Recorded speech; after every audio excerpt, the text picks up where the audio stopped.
Welcome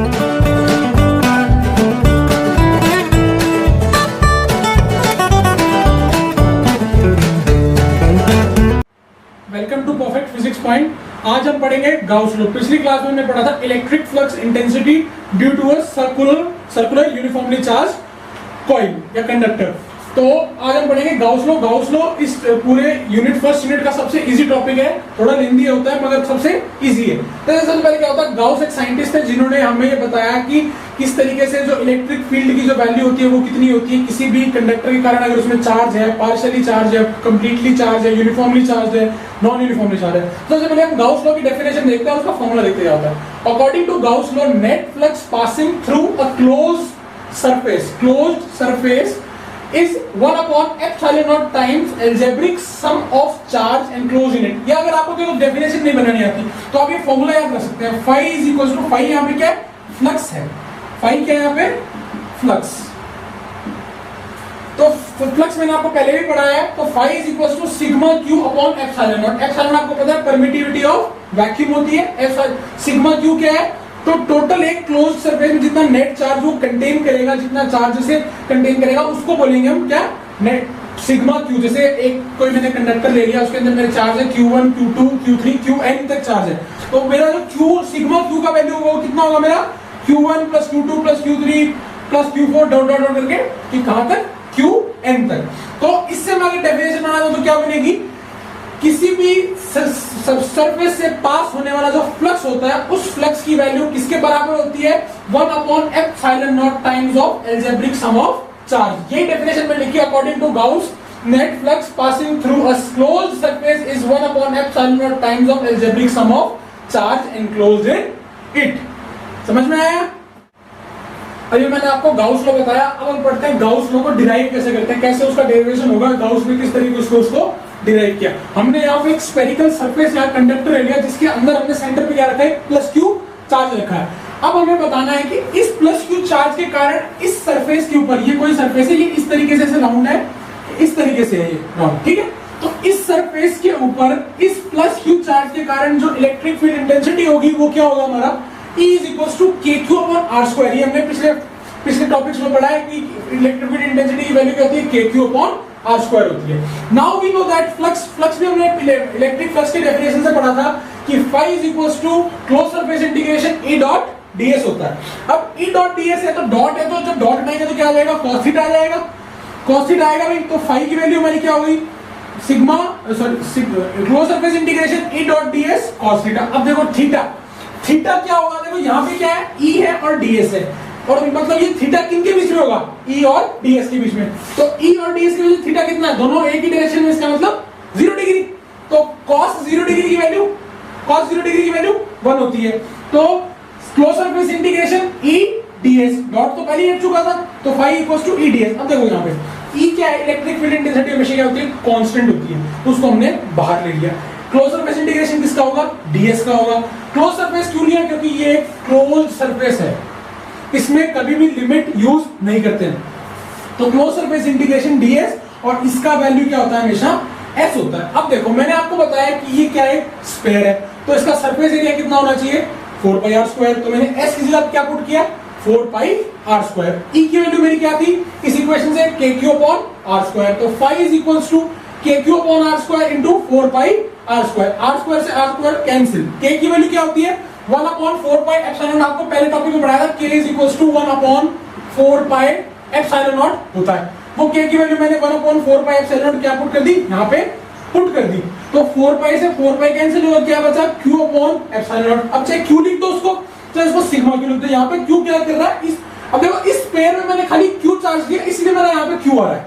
अगर मैं यहाँ पे बहुत सारे चार्जेस लिखता तो उन सबके कारण होता, तो यहाँ पे मैं क्या लिख दूंगा, सिग्मा q लिख दूंगा।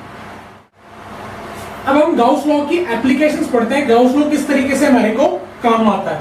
हमारे सिलेबस में यहाँ पे टोटल 6 एप्लीकेशन है, जिसमें से पहला एप्लीकेशन ये है, EFI electric field intensity due to uniformly charged infinite long wire. मतलब हमको इलेक्ट्रिक फील्ड इंटेंसिटी फाइंड करना है, एक इनफाइनाइट लंबा तार है जिसको एक कंडक्टर है जिसको हमने यूनिफॉर्मली चार्ज कर रखा है, तो इसकी जो लेंथ है वो इनफाइनाइट है, हमें कोई आइडिया नहीं इसकी लेंथ क्या है, कितनी है, ठीक है। तो हमने क्या बताया कि r डिस्टेंस में हमने कोई पॉइंट ले लिया यहाँ पे, हमको इस पॉइंट के ऊपर इलेक्ट्रिक फील्ड इंटेंसिटी की वैल्यू फाइंड करनी है इस वायर के कारण।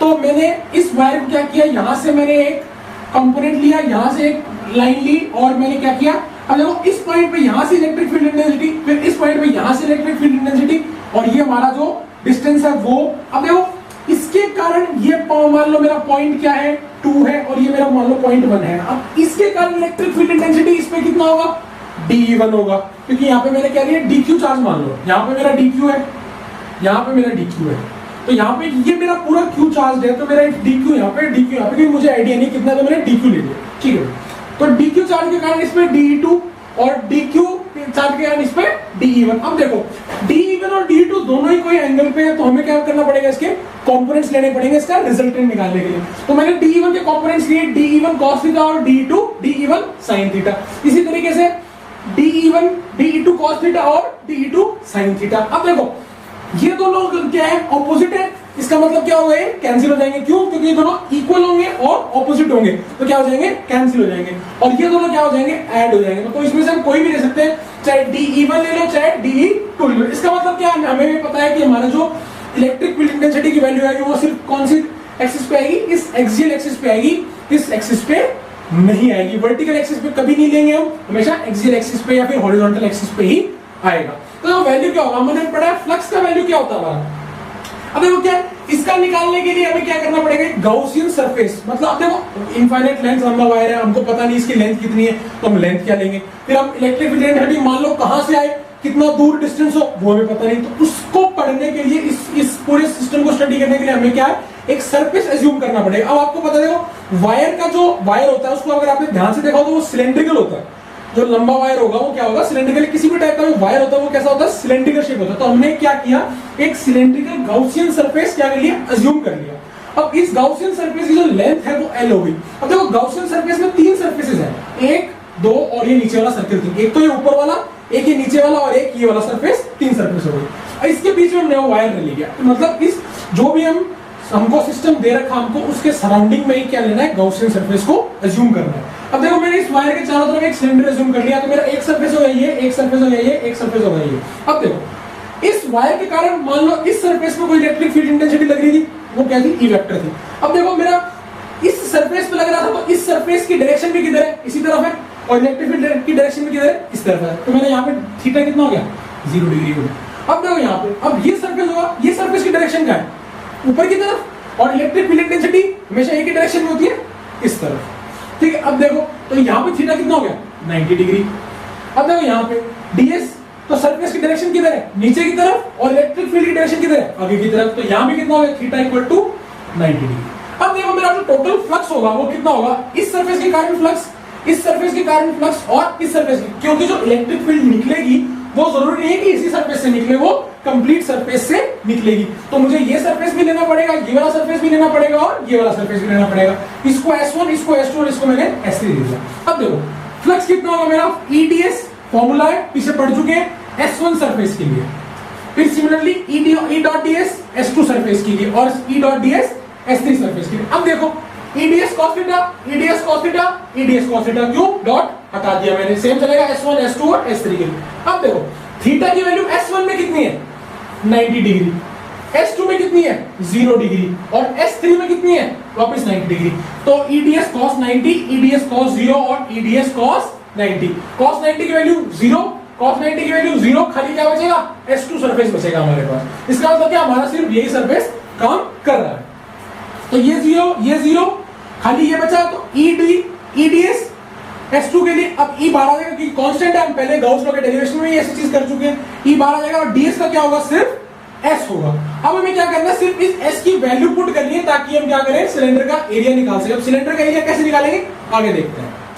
अब हम सिलेंडर का जो कर्व सरफेस एरिया हमारे पास, क्योंकि हमारे पास ये वाला सरफेस कैंसिल हो गया, ये वाला सरफेस कैंसिल हो गया, इलेक्ट्रिक फील्ड इसमें से निकलेगा नहीं, मतलब इलेक्ट्रिक फील्ड इंटेंसिटी के कारण कुछ होगा नहीं। तो हमारा सिर्फ कौन सा सरफेस से काम आएगा, ये वाला, मतलब जो सिलेंड्रिकल सरफेस है ये वाला काम आएगा। तो हम क्या करेंगे, कर्व सरफेस एरिया लेंगे, किसका, सिलेंडर का। तो कर्व सरफेस एरिया कितना होता है, 2πrh होता है, क्योंकि मैंने यहाँ पे लेंथ L ली है, तो यहाँ पे मेरा क्या हो जाएगा, 2πrl हो जाएगा। अब देखो फाई का फॉर्मूला जो गाउस लॉ के अकॉर्डिंग था, ये क्या है, गाउस लॉ, ये हमारा गाउस लॉ के अकॉर्डिंग हमारा फाई का वैल्यू क्या था, sigma upon epsilon not, sigma Q upon epsilon not. तब देखो एक फाई का वैल्यू ये, हमें क्या निकालना है, इलेक्ट्रिक फील्ड का इंटेंसिटी निकालना है। तो हमें ये तो क्या निकला, फ्लक्स निकला। इंटेंसिटी कैसे निकालेंगे, तो इंटेंसिटी हमारी यहाँ पे। तो एक फाई का फॉर्मूला हमारा क्या होता है, गाउस लॉ से होता है। अब ये जो गाउस लॉ है, इस गाउस लॉ को मैं ये फाई की वैल्यू मैं यहाँ पुट कर दूंगा।